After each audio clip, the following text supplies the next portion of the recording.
एक गांव में रघु नाम का एक व्यक्ति रहता था। वह गरीब भले ही था, लेकिन दिन भर चक्की चलाकर आटा पीसता था। एक दिन एक बुरी औरत उसके पास आई। रघु, यह 20 किलो गेहूं है। रघु ने कहा। शाम तक आटा तैयार हो जाएगा और इसके 40 रुपए होंगे। औरत ने हैरानी से कहा, अरे बाप रे, इतना महंगा। सिर्फ 2 रुपए प्रति किलो ले रहा हूँ, मेरी मेहनत भी तो देखिए। औरत ने कहा, ठीक है, शाम तक आटा तैयार रखना, मैं लेने आऊंगी। रघु ने अपनी चक्की चलाना जारी रखा, लेकिन कुछ ही देर बाद अचानक एक तेज आंधी आई। वह इतनी भयानक थी कि उसकी सारी गेहूं की बोरियां और पीसा हुआ आटा उड़ाकर ले गई। यह देखकर रघु बहुत परेशान हो गया। अरे ये क्या हुआ? अब मैं ग्राहकों को क्या दूंगा? यह आंधी मेरा सब कुछ उड़ा ले गई। गुस्से में आकर रघु बोला, हवा, मैं तुझे छोड़ूंगा नहीं, बिल्कुल नहीं। और फिर वह इस हवा के पीछे पीछे दौड़ने लगा। हवा गांव से निकलकर जंगल की तरफ बढ़ी। रघु पूरी ताकत से उसका पीछा करता रहा। वह ऊबड़ खाबड़ रास्तों पर भागता रहा, पेड़ों और झाड़ियों को पार करता हुआ आखिरकार जंगल के अंदर पहुंच गया। वहां आकर हवा रुक गई। रघु जोर से चिल्लाया, अरे हवा, ये तूने क्या किया? मेरा सारा गेहूं और आटा उड़ा दिया। अब मैं अपने ग्राहकों को क्या दूंगा? मेरा आटा लौटा दे, वरना तुझे नहीं छोड़ूंगा। अचानक घूमते हुए बवंडर में रघु को एक चेहरा दिखाई देने लगा। अरे बाप रे, ये क्या है? तुमने मेरा पीछा क्यों किया रघु? तूने मेरा सारा गेहूं और आटा उड़ा दिया। अब मैं अपने ग्राहकों को क्या दूंगा? मुझे मेरा आटा वापस चाहिए। हवा ने कहा, अब तो वह उड़ चुका है, मैं उसे कैसे लौटाऊं? मुझे कुछ नहीं पता, तू कुछ भी कर, लेकिन मेरा आटा लौटा दे। हवा कुछ देर सोचने लगी और फिर बोली, ठीक है, मैं तुम्हारा आटा तो नहीं लौटा सकती, लेकिन तुम्हारे लिए कुछ खास है। ये कहकर हवा के बवंडर से एक चमकता हुआ लोहे का डब्बा बाहर निकला। रघु ने पूछा, यह क्या है? हवा ने जवाब दिया, यह एक जादुई डब्बा है, इसमें जो मांगोगे वही मिलेगा। बस इसे हाथ में पकड़कर यह मंत्र बोलो, डब्बा डब्बा जादुई डब्बा जादू कर दे, कोल मटोल जादू जादू जादू से भर दे, डब्बा आटे से। जैसे ही रघु ने मंत्र बोला, डब्बे के अंदर आटा भर गया। अरे वाह, ये तो बहुत कमाल की चीज है। रघु ये देखकर बहुत खुश हुआ। रघु ने वह जादुई डब्बा उठा लिया और खुशी खुशी अपने घर की तरफ लौट आया। जब रघु अपने घर पहुंचा तो उसकी पड़ोसी ने उसके हाथ में नया डब्बा देख लिया। अरे, ये इसने नया डब्बा कहाँ से लिया? ये फकीर तो हमेशा गरीब ही रहता था, इसे खाने के भी पैसे नहीं होते थे। मुझे पता लगाना होगा कि आखिर यह डब्बा लिया कहाँ से। रात होते ही गोपी चुपके से उसके घर की खिड़की से झांकने लगी। उसने देखा कि रघु डब्बे को हाथ में पकड़े मंत्र पढ़ रहा था। डब्बा डब्बा जादुई डब्बा जादू कर दे गोल मटोल, जादू जादू जादू से भर दे डब्बा आटे से। जैसे ही रघु ने मंत्र पूरा किया, डब्बा देखते ही देखते आटे से भर गया। अरे वाह, यह तो सच में जादू है। अब मुझे मेहनत करने की जरूरत नहीं। अच्छा, तो यह बात है। अब समझ आया कि रघु के पास आटा कहाँ से आ रहा है। अगर यह डब्बा मेरे पास आ जाए तो मुझे कभी भूखा नहीं रहना पड़ेगा। गोपी को पता था कि अगर वह डब्बा चोरी से ले जाएगी तो रघु उसे ढूंढने लगेगा। इसलिए उसने एक चालाक योजना बनाई। मैं डब्बे को चोरी नहीं करूंगी, बल्कि उसे एक साधारण डब्बे से बदल दूंगी। रघु को पता भी नहीं चलेगा। रात के समय जब रघु गहरी नींद में सो रहा था तो गोपी धीरे से उसके घर में घुस गई। उसने जादुई डब्बे को एक साधारण डब्बे से बदल दिया और असली डब्बा अपने घर ले गई। अगले दिन जब रघु उठा तो वह बहुत खुश था।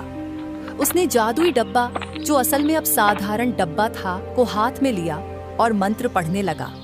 डब्बा डब्बा जादुई डब्बा जादू कर दे गोल मटोल, जादू जादू जादू से भर दे डब्बा आटे से।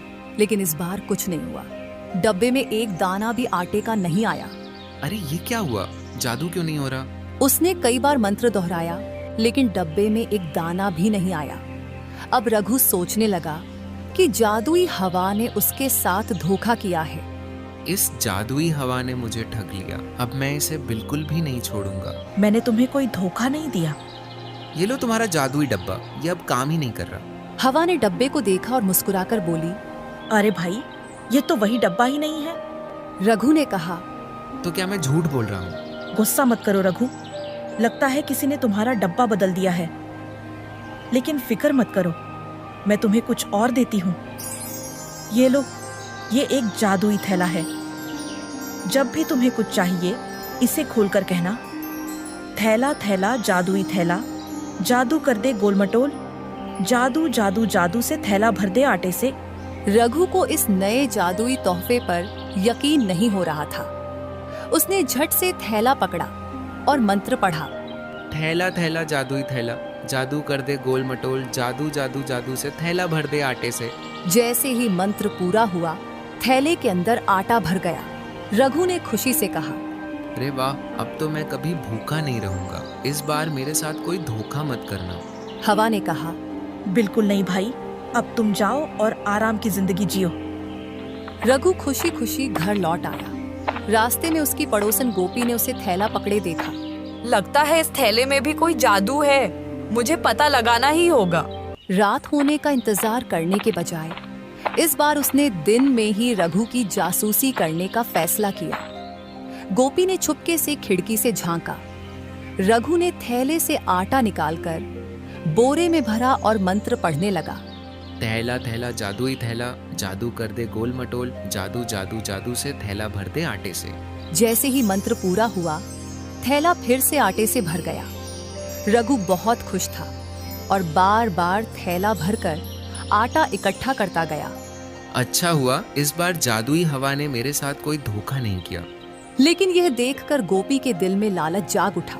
अगर यह थैला मेरे पास आ जाए तो मुझे कभी मेहनत नहीं करनी पड़ेगी। इस रात जब रघु गहरी नींद में सो रहा था, तो गोपी दबे पांव उसके घर में घुसी। उसने जादुई थैला को एक साधारण थैले से बदल दिया और असली थैला अपने घर ले गई। अब यह जादुई थैला मेरा है। अब मैं जितना चाहूं उतना आटा निकाल सकती हूँ। अगले दिन जब रघु उठा तो वह बहुत खुश था। उसने जादुई थैला हाथ में लिया और मंत्र पढ़ने लगा। थैला थैला जादुई थैला, जादू कर दे गोल मटोल, जादू जादू जादू से थैला भर दे आटे से। लेकिन इस बार कुछ नहीं हुआ। थैला में एक दाना भी आटे का नहीं आया। अरे ये क्या हुआ? जादू क्यों नहीं हो रहा? लग रहा है हवा ने मेरे साथ फिर से धोखा किया है। तुमने फिर मुझे धोखा दिया है। पहले जादुई डब्बा, फिर जादुई थैला, दोनों ही एक रात बाद बेकार हो गए। हवा ने कहा। मैंने कोई धोखा नहीं दिया, लगता है किसी ने तुम्हारा जादुई थैला चुरा लिया है। फिर से वही बात, मैं क्या इतना मूर्ख हूँ? ठीक है, इस बार मैं तुम्हें कुछ ऐसा दूंगी जिससे तुम्हें यकीन हो जाएगा कि मैं तुम्हारे साथ कोई छल नहीं कर रही। ये कहकर हवा ने एक जादुई लाठी निकाली और रघु को दे दी। अरे ये लाठी, मैं इसका क्या करूँगा? बस इस लाठी को आज रात अपने घर में रखना और जब तुम्हें चोर मिल जाए तो यह मंत्र पढ़ना, जादू जादू जादू से लालची व्यक्ति को सजा दे। रघु लाठी लेकर घर की ओर चल पड़ा। रघु की पड़ोसी गोपी, जो पहले ही 2 बार उसकी जादुई चीजें चुरा चुकी थी, इस बार भी चालाक थी। उसने रघु के हाथ में नई लाठी देख ली। अब उसे फिर कोई जादुई चीज मिल गई। मुझे इसे भी चोरी करना होगा। उस रात रघु ने बिस्तर पर सोने का नाटक किया। जैसे ही आधी रात हुई, गोपी चुपके से रघु के घर में घुसी और जादुई लाठी उठाने लगी। रघु भाई, मुझे माफ कर दो, मैं लालच में आ गई थी। रघु ने कहा। अब मजा आया। पहले मेरा जादुई डिब्बा, फिर थैला चुराया, अब यह लाठी तुम्हें सबक सिखाएगी। गोपी ने कहा। मैं तुम्हारा डब्बा और थैला लौटा दूंगी, मुझे छोड़ दो, मैं तुम्हारी सारी चीजें लौटा दूंगी। अब रघु के पास जादुई डिब्बा और जादुई थैला दोनों वापस आ गए थे। वह बिना मेहनत के डिब्बे और थैले से आटा निकालता और बेचता। अब उसे चक्की चलाने की जरूरत नहीं थी। जादुई हवा ने रघु का जीवन आसान बना दिया। इस घटना के बाद गांव के लोग समझ गए कि ईमानदारी सबसे बड़ी दौलत होती है।